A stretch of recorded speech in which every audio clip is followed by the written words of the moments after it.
Hey guys, I'm going to show you how to remove the wallpaper picture of the always on display screen of the iPhone 14 Pro series phones. So stick around.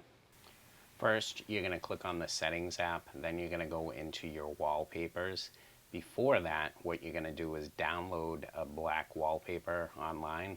You're going to click add new wallpapers. Should be in your photos library. Click on that black wallpaper. Then from there, you're going to add your widgets here. I'm just going to add a battery widget as well as a weather widget. Once you're done, you're going to click add. Then also from there,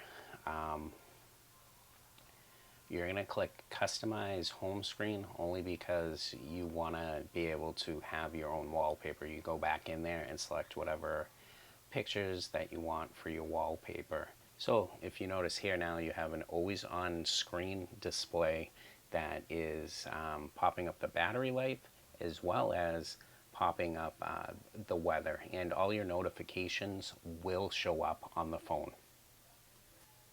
If you guys like this video, please consider clicking the thumbs up as well as subscribing. Thanks again.